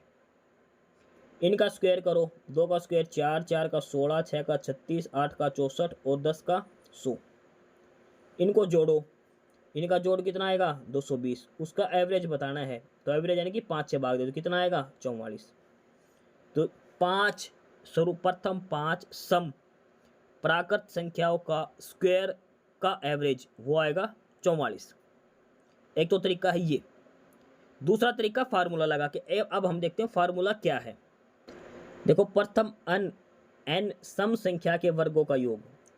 n मतलब इसमें तो प्रथम 5 पूछे हो, प्रथम 10 भी पूछ ले, 50 भी पूछ ले, तो सभी को ऐसे थोड़ी कहीं 2 का स्क्वायर 16 का स्क्वायर 36 का उनको जोड़ते जाए, ऐसे नहीं होगा। फार्मूला है ये 2n इंटू में n+1 इंटू में 2n+1/3। ये फार्मूला है। n का मान है जितनी संख्याओं का निकालना है, तो इसमें n दिया है 5, तो 2 गुणा 5 करेंगे तो 10, 5 जमा 1 करेंगे 6, 5 दूनी 10 और 1 11, 10 गुणा 6 गुणा 11 बटे में 3, कितना बनेगा 220। प्रथम n सम संख्याओं के वर्गों का योग आएगा ये 2n इंटू में n+1 इंटू में 2n+1/3। इनका जोड़ आ गया 220। एवरेज निकालनी है संख्या है 5, तो 5 से भाग दे कितना आएगा 44। एक तरीका ये है, और एक डायरेक्ट संख्या का स्क्वायर करके जोड़ के फिर एवरेज निकालने का। तो सवाल नंबर 66 का ऑप्शन बी उत्तर हो जाएगा 44। सवाल नंबर 67 देखो, ये गणित का सवाल है, क्यूब रूट निकालना है। 333 की पावर 3, इसकी भी पावर 3, 334 की -3 ABC। देखो ये ए है, ये बी है, ये सी है। ए की क्यूब जमा बी की क्यूब जमा सी की क्यूब -3ABC। क्या फार्मूला बनेगा, उससे इसका सॉल्यूशन करना है। देखो ये क्वेश्चन की स्टेटमेंट दे रखी थी। अब हमें एक फार्मूला पता है, ए क्यूब जमा बी क्यूब जमा सी क्यूब -3ABC किसके बराबर होता है 1/2 इंटू में ए जमा बी जमा सी इंटू में ए माइनस बी का स्क्वायर बी माइनस सी का स्क्वायर सी माइनस ए का स्क्वायर, इनका जोड़। ये फार्मूले आपको ध्यान रखने, क्यूब वाले ए जमा बी जमा सी का क्यूब जो है इसके अलग अलग फार्मूले हैं, वो सारे आपको 3-4 फार्मूले सारे ध्यान रखने हैं। तो ये इसका फार्मूला बनेगा, ए की वैल्यू 333, बी की वैल्यू भी 333, सी की वैल्यू 334। यहाँ पे रख जाओ सेम टू सेम, ए की 333, बी की 333, सी की 334। ए माइनस बी ये 0 हो जाएगा, ये बचेगा 1, ये बचेगा 1, 1 का स्क्वायर जमा 1 का स्क्वायर ये बनेगा 2, ये सारा बनेगा 2, और ए प्लस बी प्लस सी ये सारा जोड़ेंगे बनेगा 1000। आगे है 1/2, तो 2 से 2 कट जाए, क्या बनेगा 1000 बनेगा। लेकिन हमारे पास आगे क्या दे रखा है, इसका क्यूब रूट, तो 1000 का क्यूब रूट करेंगे कितना आएगा 10 बनेगा। ठीक है, तो हमारा उत्तर क्या हो जाएगा 10 हो जाएगा। हमें सीधा सीधा ये फार्मूला ध्यान रखना है बस। ए क्यूब जमा बी क्यूब जमा सी क्यूब माइनस 3 ABC किसके बराबर है 1/2 ए जमा बी जमा सी ए माइनस बी का स्क्वायर जमा बी माइनस सी का स्क्वायर जमा सी माइनस ए का स्क्वायर। तो सवाल नंबर 67 का क्या उत्तर हो जाएगा? ऑप्शन सी 10 के बराबर ये आएगा। सवाल नंबर 68 दिया है कि इनमें से कौन सी भिन्न 7/18 और 3/5 के बीच में स्थित नहीं है। देखो ऑप्शन में 4 अलग अलग भिन्न दे रखी हैं, इनमें से ऐसी कौन सी भिन्न है जो 7/18 और 3/5 के बीच में स्थित नहीं है। पहले तो 7/18 का मान निकालो, फिर 3/5 का। देखो 7/18 है 0.3888 बनेगा और 3/5 है 0.6, यानी कि 4 ऑप्शन दे रखे, इसमें से कौन सी ऐसी भिन्न है जिसका मान 0.38 से लेकर 0.6 के बीच में नहीं है। 0.38 से कम और 0.6 से ज़्यादा कौन सी भिन्न का वो बताना है। तो पहला ऑप्शन है 5/12, 5/12 बनता है 0.4, ये इसके बीच में है। दूसरा है 1/3, ये बनता है 0.333। 2/5 ये बनता है 0.4, ये भी इसके बीच में है। 1/2 वो बनता है 0.5, वो भी इसके बीच में है। देखो 1/3 वाली भिन्न है ना 0.33, ये 0.38 से छोटी है, तो ये इस रेंज के बीच में नहीं आती। बाकी 4 ऑप्शन है वो 0.38 से लेकर 0.6 के बीच के हैं, 3 ऑप्शन। 5/12 भी है, 2/5 भी और 1/2 भी, लेकिन 1/3 जो है वो इस रेंज के अंदर नहीं आता। तो इसमें से यही पूछा कौन सी भिन्न है जो 7/18 और इसके बीच में नहीं आता, तो आएगा 1/3 वाली। तो सवाल नंबर 68 का क्या उत्तर हो जाएगा? ऑप्शन डी 1/3 जो है वो 7/18 और 3/5 के बीच में नहीं आती। सवाल नंबर 69 दिया है 24 आम के पेड़ हैं, 56 है सेब के और 72 संतरे के पेड़ एक पंक्ति में लगाने हैं, पंक्तियों में लगाने हैं ऐसे ऐसे करके। 24 आम के, 56 सेब के और 72 संतरे के इस हिसाब से लगाने की प्रत्येक पंक्ति में केवल एक ही किस्म के पेड़ों की संख्या समान हो। यानी कि पहली रे आम की लगा दी, जितने आम है सारी पंक्तियों में आम बराबर रहेंगे। दूसरी सेब की लाइन लगाएंगे तो सेब की जितनी भी लाइन बनेगी सभी लाइनों में सेब बराबर रहने चाहिए। एक लाइन में अगर 10 आम है तो सेब भी 10 होने चाहिए और संतरे भी 10 होने चाहिए, तीनों लाइन अलग अलग में। तो ये पूछा कि ऐसी कितनी लाइन लगाई जाएंगी, पंक्तियों की न्यूनतम संख्या बताई जिसमें पौधे लगाए जा सकते हैं। देखो सबसे पहले 24 आम के हैं, 56 सेब के हैं और 72 संतरे के। इन तीनों का पहले तो निकाल दो HCF। HCF यानी कि एक ऐसी कॉमन संख्या जो तीनों से भाग हो, तीनों को भाग करे। तो 24, 56 और 72 का HCF कितना आएगा? 8 आएगा। यानी कि हर पौधे की 8, हर लाइन में 8-8 पौधे लगेंगे। आम के 8 पौधे लगेंगे एक लाइन में, तो 24 पौधे कितनी लाइनों में लगेंगे? 3 लाइनों में। 56 सेब के पेड़ हैं, 8 एक लाइन में लगेंगे, कितनी लाइन बनेगी? 8 7 56, 7 लाइन सेब की बनेगी। 72 संतरे के हैं, हर लाइन में 8 पेड़ लगेंगे, कितने लगेंगे? 8 नहीं 72, 9। तो टोटल कितनी लाइन बनेगी? 7, 3 जमा 7 जमा 9 कितनी हो गई? 19। यानी कि ऑप्शन ए उत्तर होगा सवाल नंबर 69 का। कुल लाइनें कितनी बनेगी? 69 लाइन बनेगी। पहले तो इनका HCF निकाल के टोटल कॉमन संख्या निकाल लो, क्योंकि लाइनों में समान पौधे लगाने हैं तो सभी में समान लगेंगे। इनका HCF 8 आएगा, 8-8 पौधे लगेंगे। तो कितनी लाइन बनेगी टोटल? 24 वाले की 3 बनेगी, 56 वाले की 7 बनेगी और 72 वाले की 9 बनेगी। इनको जोड़ दो, 19 उत्तर आएगा ऑप्शन ए करके। अगला सवाल नंबर 70, 25/08 भाग में ये प्लस x गुणा में 11 200 के बराबर है, तो इसका मान बताओ। तो देखो ये लगेगा बोर्ड मास का, पहले भाग करो। 25/08 को 15.02 से भाग करो तो 167 से भाग होगा। ये किससे भाग होगा? 167 के लगभग। भाई 15 कम 15, फिर बच गया 10, फिर 15 चिक 90, फिर 10 बच गया 108, 15 चिक 90, 15 7 105, 167 के लगभग ये पूरा भाग जाएगा। जमा ये बचेगा 11x बराबर 200। अब 200 में से 167 गया तो कितना बचेगा? 33। 11x किसके बराबर है? 33। तो x का मान क्या आएगा? 3।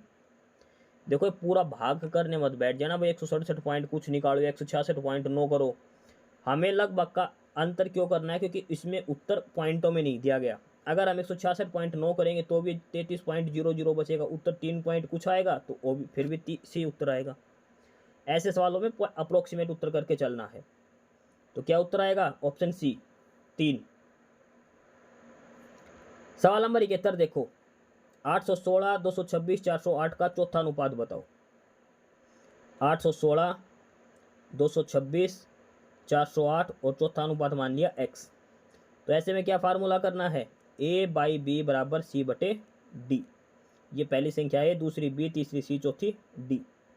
अब करो फार्मूले में पुट, 816 बटे में 226 बराबर c बटे में d है x।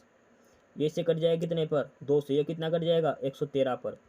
क्रॉस मल्टीप्लाइंग x का मान कितना आएगा, 113। तो चौथा अनुपात ही पूछा, वो कितना आ जाएगा, 113। a/b बराबर c/d। d है चौथा अनुपात जो हमने x मान रखा था।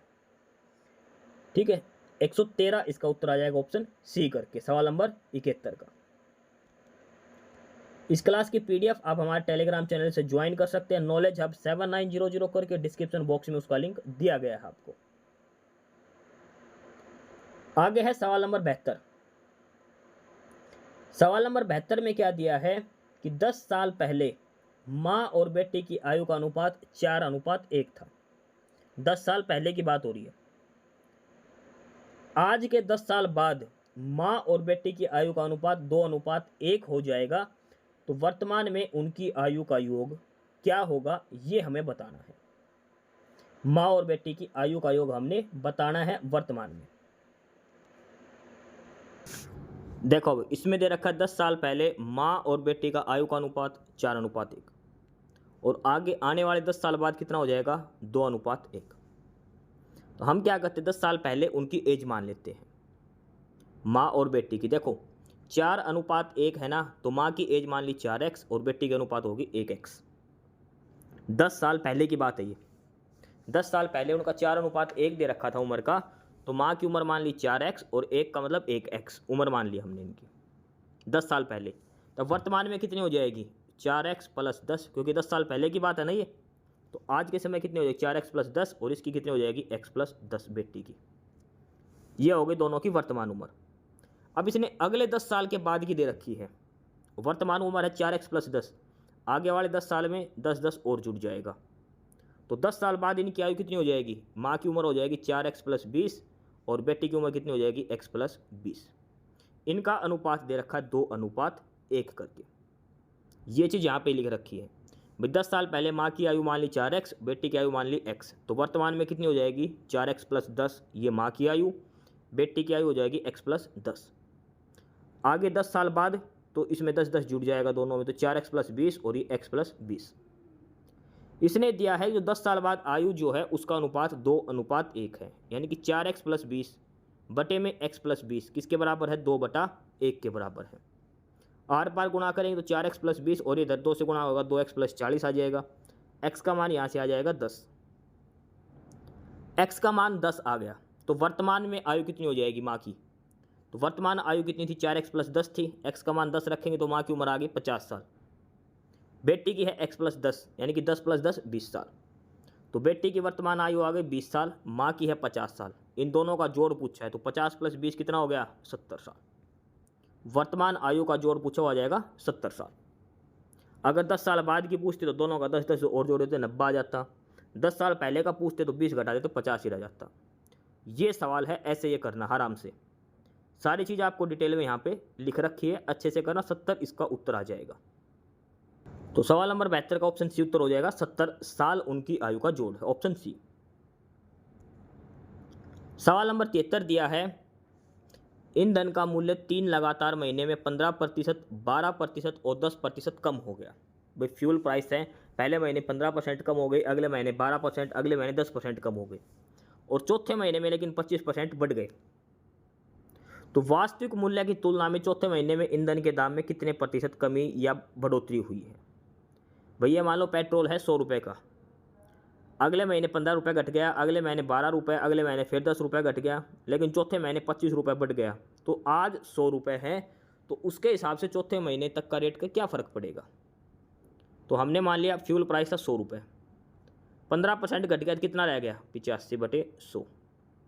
12% घट गया तो कितना बनेगा, 88/100। 10% घट गया कितना बनेगा, 90/100। लास्ट में 25% बढ़ गया तो गुणा में 125/100। ये सोल्व करना है। 100 से 100 कट जाएगा, एक जीरो से एक जीरो, 25 5 5 25 25 5 125, 25 चौक 100, 5/4, ये 4 से काटेंगे तो 22 चौक 88। ठीक है, जब इस सारे को सोल्व करेंगे, इस सारे को सोल्व करेंगे तो ये लगभग आएगा हमारा 84.15। 84.15। ओरिजिनल प्राइस हमारा था 100 रुपया, अब आ गया 84 रुपये, तो कितना कम हो गया? 15.85%। परसेंट यानी कि 100 से वो करके, क्योंकि हमने प्राइस पहले 100 रुपये मान रखा है। तो कितने की कमी आ गई? 15.85 की कमी आएगी।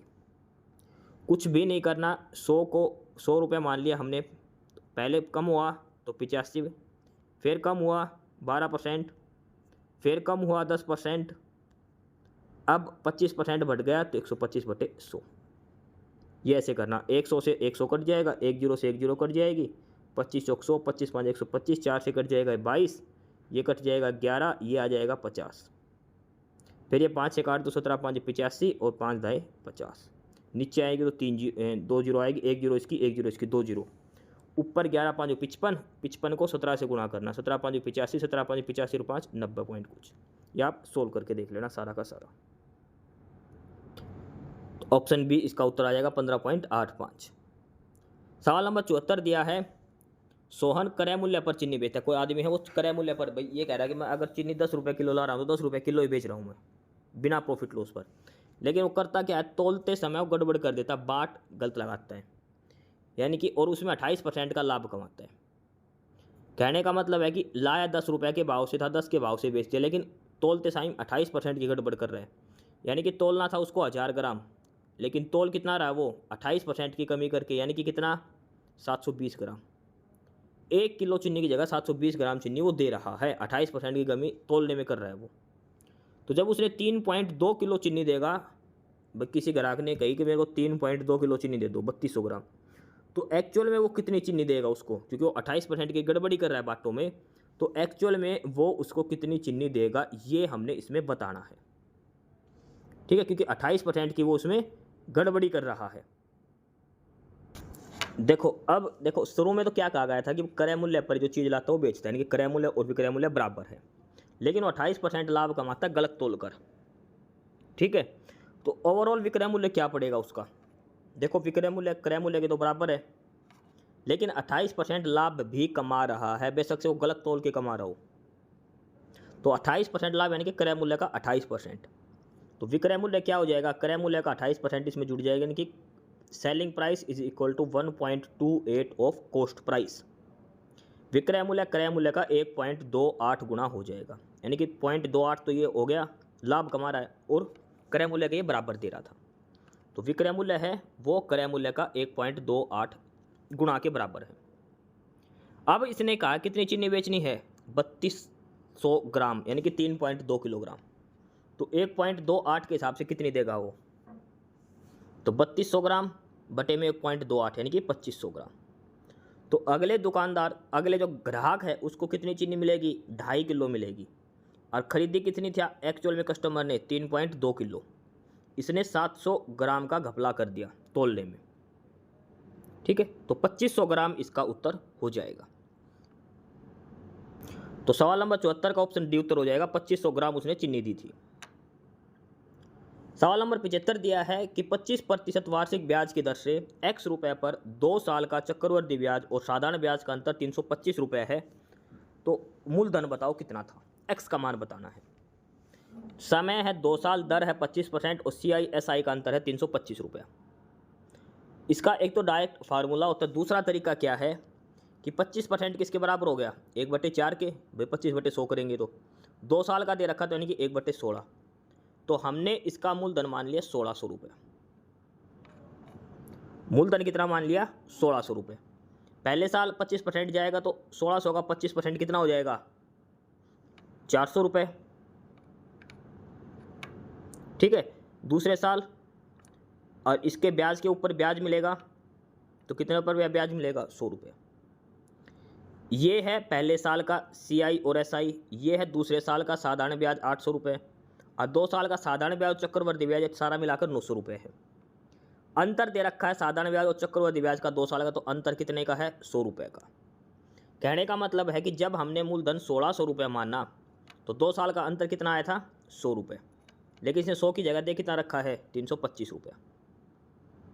100 की जगह दे रखा 325 रुपया, हमने मान निकालना है 1600 का। 325 बटे 100 गुणा में 1600, 2 जीरो से 2 जीरो कट गई, इसकी गुणा कर दो। 16 5 80, 16 दूनी 32 और 8 40, 16 3 48 और 4 52। तो वास्तविक क्रय मूल्य कितना, जो वास्तविक मूलधन था वो कितना था 5200 रुपये था। बिल्कुल आसान है, जो ट्री वाला मेथड जो हम करते हैं वही करना है, बस जो दर दे रखी है उसको फ्रैक्शन में कर लो। 1/4 बनेगी ना, 4 की पावर 2 करके वो मूलधन मान लो, चाहे 16 रुपये मान ले चाहे 1600 रुपये मान लो। फिर पहले साल 25% पे 400 रुपये ब्याज, दूसरे साल 400 रुपये ब्याज और ब्याज पर ब्याज 100 रुपये। तो ये अंतर है CISI का 2 साल का, जो दे रखा 325 के बराबर। 100 का मान 325 दे रखा, 1600 का मान हमने निकालना है, वो आएगा 5200। ऑप्शन ए उत्तर हो जाएगा। सवाल नंबर 76 दिया है आगे, 2 नल है A और B और वो 1000 लीटर एक टैंक को 5 घंटे और 6 घंटे में भर सकते हैं। 1000 लीटर की एक टंकी है, तो पहला नल भर सकता है उसको 5 घंटे में, दूसरा नल भर सकता है उसको 6 घंटे में। दोनों एक साथ खोल दिए तो 1800 लीटर की टंकी को भरने में कितना समय लगेगा। देखो 1000 लीटर की टंकी है, नल ए ने भरा इसको 5 घंटे में, तो यानी कि 1 घंटे में कितने लीटर पानी डालेगा वो, 1000 बटे 5 करेंगे तो 200 लीटर। ठीक है। दूसरा नल है बी, उसने भी 1000 लीटर टंकी है, लेकिन कितनी देर में भरी 6 घंटे में। 1000 बटे 6 करेंगे यानी कि 500 बटा 3 घंटा, 500 बटा 3 लीटर 1 घंटे के हिसाब से। नल ए जो पानी निकालेगा 1 घंटे का, वो निकालेगा 1000 बटे 5 यानी कि 200 लीटर, और बी वाला निकालेगा 1000 बटे 6 यानी कि 200 बटे 3 लीटर 1 घंटे के हिसाब से। दोनों एक साथ खोले जाएंगे तो 1 घंटे में कितना पानी जाएगा, तो 1 घंटे में जाएगा 200 जमा 200 बटे 500 बटे 3, ये 500 बटा 3 आएगा, ये 500 बटा 3, इनको जोड़ेंगे कितना आएगा 3 दूनी 6, 600 और 500 1100 बटे 3। नल ए और नल बी को जब एक साथ खोलेंगे तो 1100 बटा 3 लीटर पानी जाएगा 1 घंटे का। हमने डालना कितना है 1800 लीटर, वो कितनी देर में जाएगा, तो 1800 बटे में 1100 ऊपर 3, 2 जीरो से 2 जीरो कट गई, 18 तिया 54 बटे 11। ए और बी कितनी देर में भरेंगे 54 बटे 11 घंटे में। ऑप्शन बी उत्तर होगा 76 का। आगे सवाल नंबर 73, इसमें दिया है कि 2 कार एक स्थान से एक ही समय पर चलती है, एक दूसरे के समकोण पर, यानी कि एक दूसरे के 90 डिग्री पर चलना शुरू करती है। पहले कार की चाल है 54 किलोमीटर प्रति घंटा, दूसरे की है 72 किलोमीटर प्रति घंटा, तो 20 सेकंड के बाद उन दोनों के बीच की दूरी क्या होगी। भाई 2 कार हैं, यहाँ से एक चली ऐसे, एक चलेगी ऐसे, एक की स्पीड है 54, एक की स्पीड है 72, इनके बीच की दूरी बताओ 20 सेकंड के बाद। पाइथागोरस थ्योरम लगेगी। देखो ये कोई पॉइंट बी है, यहाँ से कार चली, पहली कार चली ए की तरफ, दूसरी चलेगी सी की तरफ पॉइंट बी से। ठीक है, इसकी स्पीड है 54 किलोमीटर प्रति घंटा, इसकी है 72 किलोमीटर प्रति घंटा।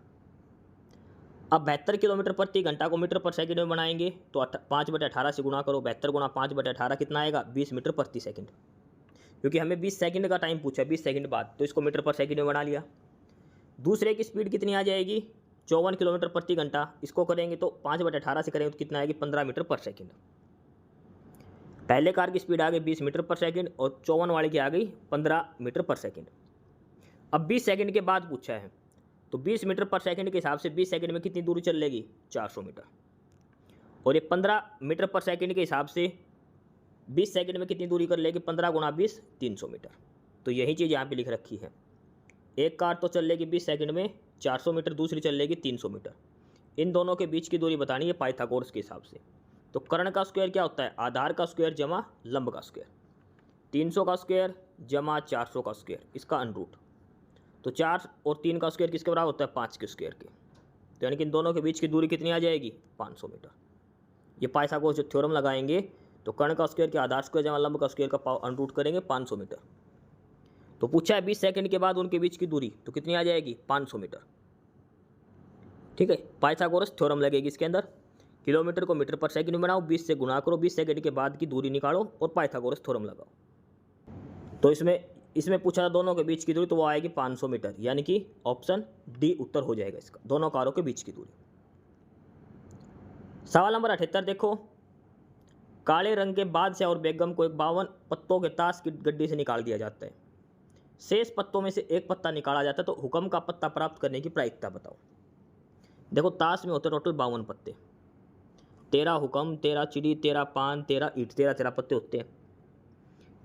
किंग और क्वीन निकाल दिए, काले रंग के, यानी कि बेगम और बादशाह, तो दो तो हुक्म की निकलेगी और दो चिड़ी की।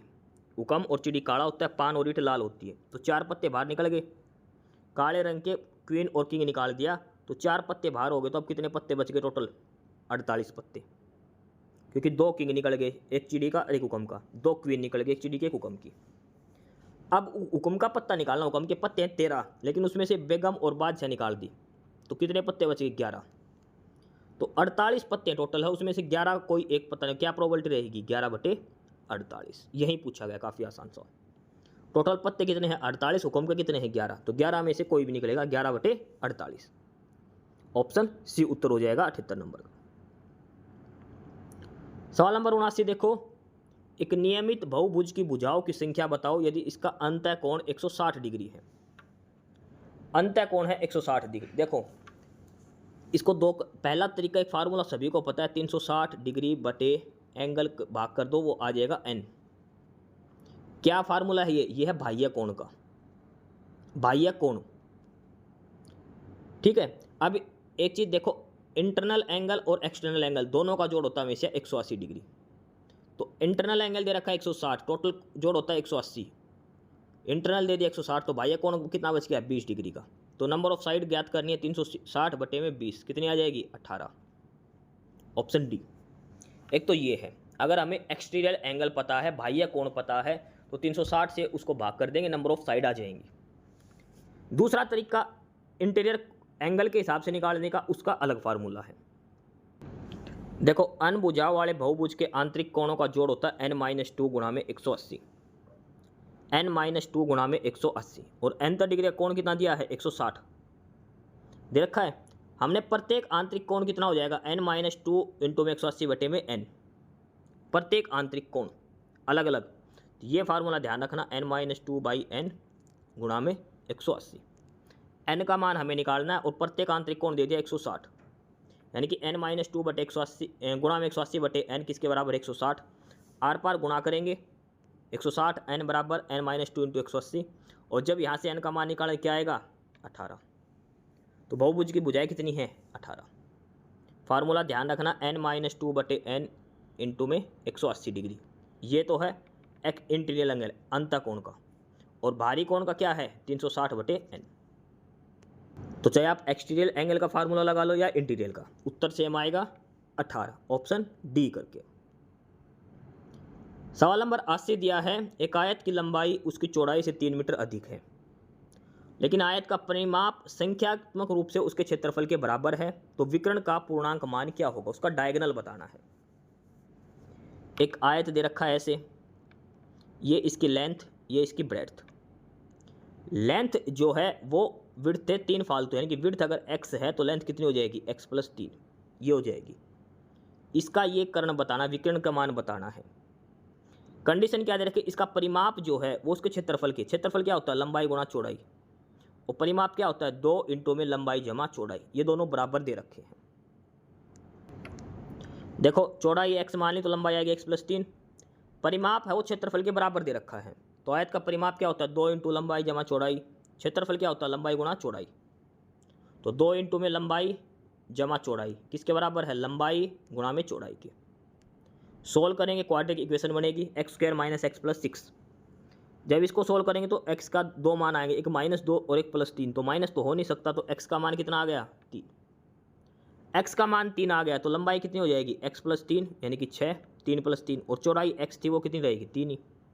ठीक है, लंबाई 6 आ गई, चौड़ाई 3, तो विकर्ण निकालना है इसका कर्ण, और उसमें पाइथागोरस का फार्मूला लग जाएगा, लंबाई का स्क्वायर जमा चौड़ाई का स्क्वायर, उसका अंडरूट।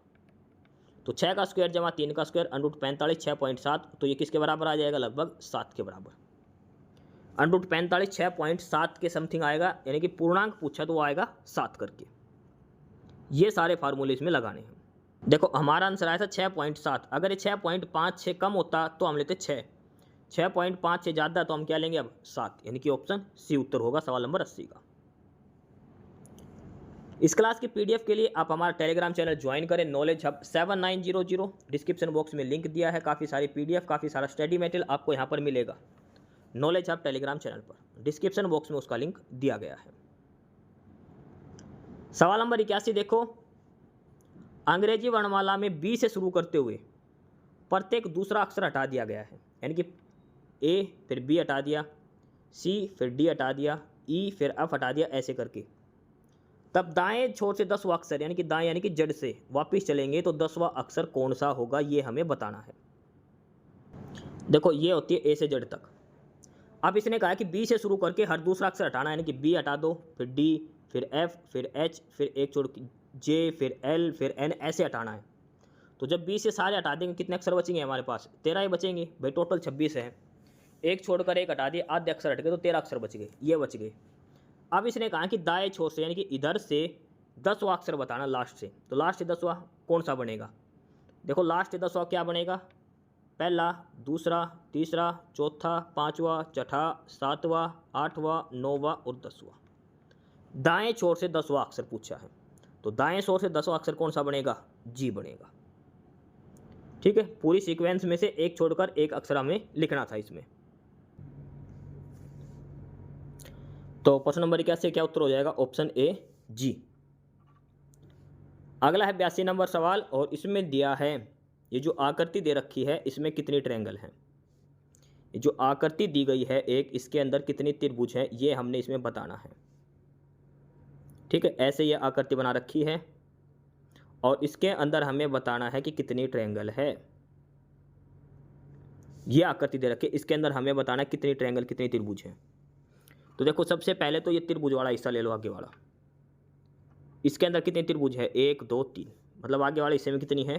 3 है। उसके बाद ये रेक्टेंगल ले लो, रेक्टेंगल के अंदर क्रॉस वाला, इसके अंदर कितनी बनती है? 8 बनती है। कितनी बनती है इसके अंदर? 8 बनती है। तो 8 और 3 11।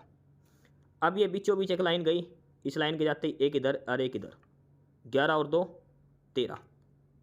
ठीक है, उसके बाद एक ट्रायंगल ये बनेगी 14, एक 15 और 2 ट्रायंगल और बनेगी इसके अंदर, लगभग 17 ट्रायंगल बनेगी इसके अंदर। ऑप्शन सी इसका उत्तर आएगा। इधर बनेगी 2, इधर ये रही, 17 त्रिभुज बनेगी। ऑप्शन सी उत्तर आएगा 82 नंबर का। अगला सवाल नंबर 83, एक तस्वीर की ओर इशारा करते हुए राकेश ने कहा, वह मेरे दादा के इकलौते बेटे की बेटी है। देखो दादा का इकलौता बेटा कौन हुआ? पापा ही हुआ भाई। दादा का बेटा पापा, पापा का बेटा पापा या फिर चाचा, लेकिन इकलौता बेटा तो मतलब पापा ही हुआ। पापा की बेटी है, मतलब वो क्या लगेगी फिर? राकेश की बहन लगेगी। ठीक है, बाप की बेटी अपनी बहन होती है, तो मतलब ऑप्शन ए उत्तर होगा, बहन लगेगी। ऑप्शन ए उत्तर है। अगला है 84 नंबर, 4 साल में कितने दिन होते हैं? 4 साल में कितने दिन होते हैं? देखो एक साल में होते 365 दिन, तो 4 साल के हिसाब से कितने दिन हो गए? 1460 दिन। लेकिन एक चीज़ ध्यान रखना, 4 साल में हर चौथा साल एक लीप वर्ष होता है, और लीप वर्ष में यानी जो वो कितने दिन का होता है? 366 दिन का, यानी कि एक दिन उसमें फालतू होता है। हर 4 साल में एक साल लीप ईयर होता है, उसमें 366 दिन होते हैं। फरवरी 28 की जगह 29 दिन का होता है। तो 365 को 4 से गुणा 1460 आ गए, लेकिन 4 साल में एक साल ऐसा आएगा जो लीप वर्ष होगा, तो उसमें एक दिन एक्स्ट्रा होगा। तो कितने दिन हो गए 4 साल में? 1461 दिन हो गए। ऑप्शन बी उत्तर होगा 84 नंबर का। अगला है सवाल नंबर 85, कथन और निष्कर्ष का। कथन और निष्कर्ष का कथन है पहला है कि कुछ काम कठिन है, कुछ काम कठिन है, सभी कठिन राज्य हैं। देखो ये तो हो गया काम, ये बीच वाला हो गया कठिन, और ये हो गया राज्य। कोई भी राज्य चित्तर नहीं है, ये चित्तर हो गया, और राज्य का चित्तर के बीच में नेगेटिव रिलेशन दिया है। ठीक है, अब पहला निष्कर्ष क्या है? कोई राज्य काम नहीं है। राज्य और काम के बीच में ये हिस्सा कॉमन है, इसका मतलब पहला निष्कर्ष क्या है? गलत है।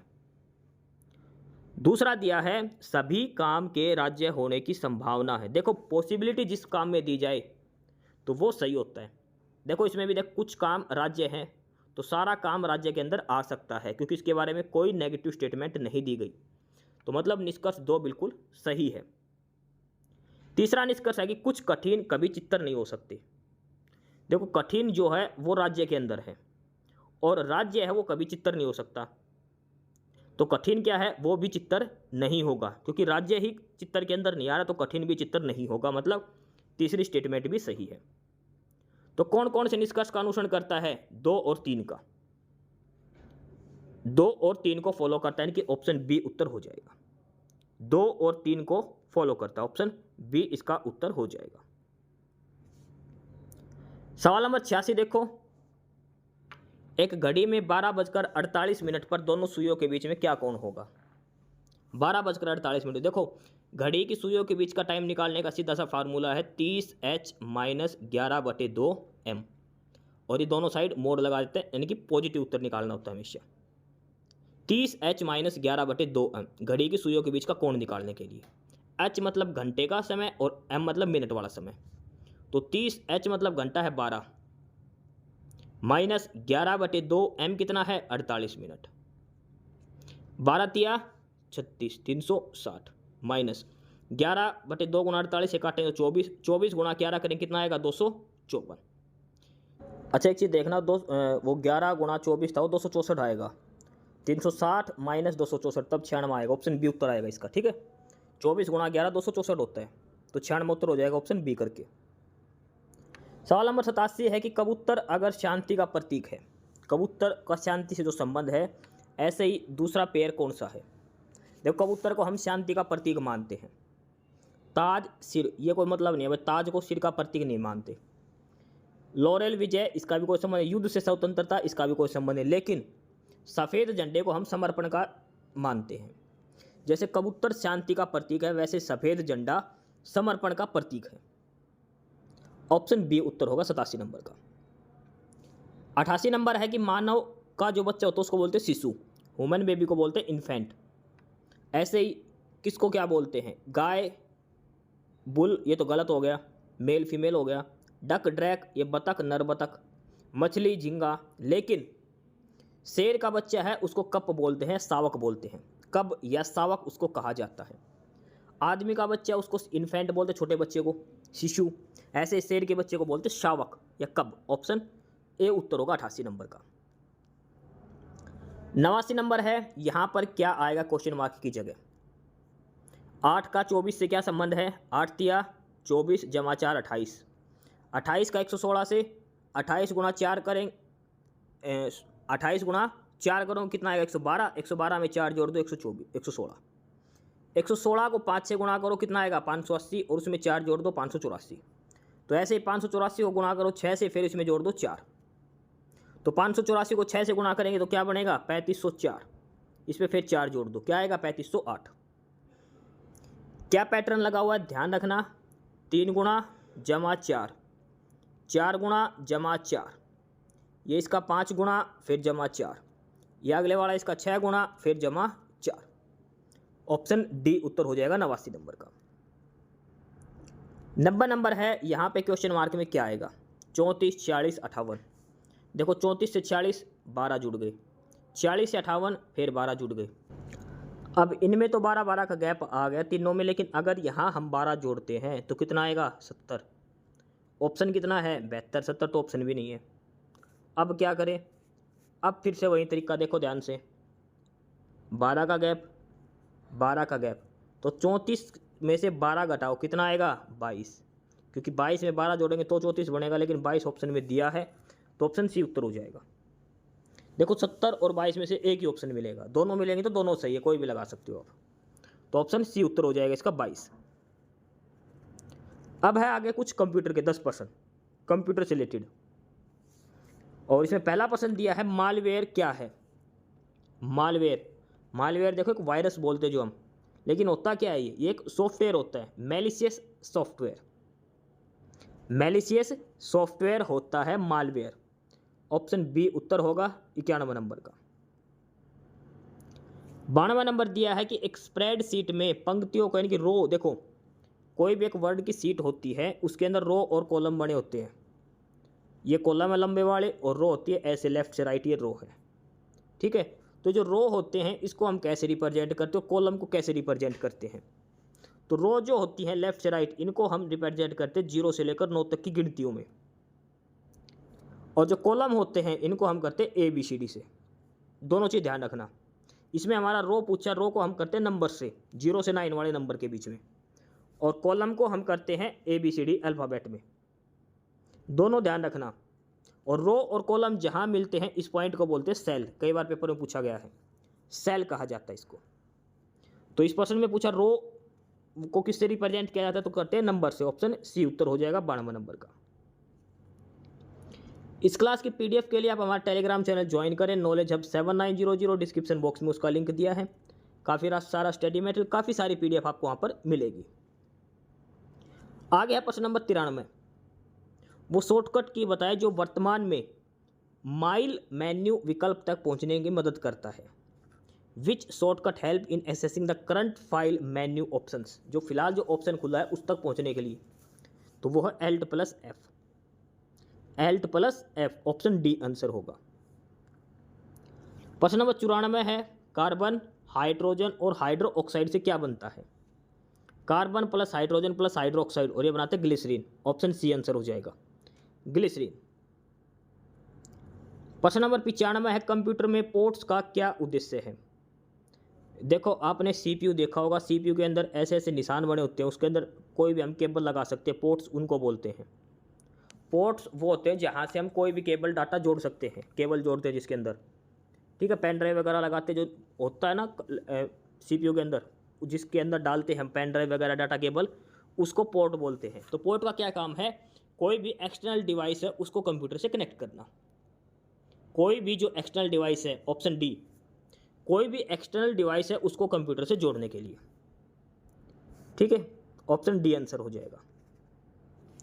प्रश्न नंबर 96 है कि what is the latest computer storage device. Computer storage की नई डिवाइस कौन सी है। अब कौन से कंप्यूटर स्टोरेज डिवाइस आने लगी, तो वो है सॉलिड स्टेट डिस्क, SSD बोलते हैं, solid state disk. Option A उत्तर होगा 96 नंबर का। 97 नंबर है कि इनमें से खालिस्तान डाटा को स्थायी रूप से संग्रहित करता है। विच of the following permanent stores data on the phone. कौन सी मेमोरी है जो परमानेंट मेमोरी है इनमें से, तो वो है रोम, रीड ओनली मेमोरी। रोम जो है वो परमानेंट डाटा स्टोर करता है, ROM, नॉन वोलेटाइल मेमोरी भी इसको कहा जाता है। 98 नंबर है कि हरियाणा का बजट 2026-27 में स्वास्थ्य बटन में कितने प्रतिशत वृद्धि की गई। हेल्थ बजट जो आया था, हरियाणा का बजट आया था अभी, तो उसमें स्वास्थ्य पर जो बजट है उसमें कितनी वृद्धि हुई है पिछले साल की तुलना में, ये पूछा गया है। देखो हरियाणा का जो बजट था 2026-27 में, इसमें स्वास्थ्य, चिकित्सा, शिक्षा और परिवार कल्याण के लिए 14,000 करोड़ रुपए दिए गए हैं, और जो पिछली बार था उसमें से 11,000 करोड़, यानी कि लगभग 32% अधिक है। अब की बार का जो हेल्थ बजट है वो पिछली बार से 1/3 लगभग 32% ज़्यादा है। तो इसका ऑप्शन बी उत्तर हो जाएगा, 32%। अगला है प्रश्न नंबर 99। एक बुकलेट के अंदर क्या क्या शामिल होते हैं। एड्रेस बुक में इसमें मेल भी होते हैं, मोबाइल नंबर और सारी चीज़ें। ऑप्शन डी आंसर हो जाएगा। तो लास्ट प्रश्न है प्रश्न नंबर 100, और प्रश्न नंबर 100 में दिया है किस अमेरिकी कंप्यूटर कंपनी को बिग ब्लू कहा जाता है। बिग ब्लू, और बिग ब्लू कहा जाता है IBM को। इंटरनेशनल बिजनेस मशीन है ये, IBM कंपनी का नाम है ये, इसको बिग ब्लू कहा जाता है। ऑप्शन ए उत्तर हो जाएगा प्रश्न नंबर 100 का। तो ये हमारा प्रैक्टिस सेट नंबर 15 था, खासकर हरियाणा पुलिस के लिए, ग्रुप डी के लिए। 100 प्रश्न इसमें करे हैं, सभी का आपको सॉल्यूशन प्रोवाइड करवाया गया है। इस क्लास की PDF के लिए आपको डिस्क्रिप्शन बॉक्स में टेलीग्राम चैनल का लिंक मिलेगा। नॉलेज हब 7900 करके टेलीग्राम चैनल है, वो आप ज्वाइन करें। काफ़ी सारी PDF, काफ़ी सारा स्टडी मटेरियल आपको वहाँ पर मिलेगा। 100 प्रश्न करें हमने, और सभी की प्ले लिस्ट भी बना रखी है हमने प्रैक्टिस सेट की अलग अलग नॉलेज हब यूट्यूब चैनल पर। अगर पहली बार क्लास देख रहे हो तो यूट्यूब पर भी नॉलेज हब को सब्सक्राइब जरूर कर लेना, ठीक है। ये प्रैक्टिस सेट नंबर 15 आज हमने करा है डिटेल में। किसी भी क्वेश्चन को लेकर कोई भी डाउट है तो कमेंट बॉक्स में आप इसके बारे में कमेंट कर सकते हैं। 15 प्रैक्टिस सेट हमारे पूरे हो चुके, खासकर हरियाणा पुलिस और ग्रुप डी के लिए। एस्पिरेंट्स यही था आज की इस वीडियो में आपके लिए, ठीक है। और बाकी अगर कुछ नहीं समझ में आया या कुछ पूछना हो या फिर किसी स्पेसिफिक टॉपिक पे पूछना हो, वीडियो बनवानी हो, तो आप कमेंट बॉक्स में कमेंट कर सकते हैं, ठीक है। बाकी आप हमारा चैनल नॉलेज हब को सब्सक्राइब जरूर करें, अपने फ्रेंड्स को रिकमेंड करें और वीडियो को लाइक करें, शेयर करिए, जुड़े रहिए हमारे साथ।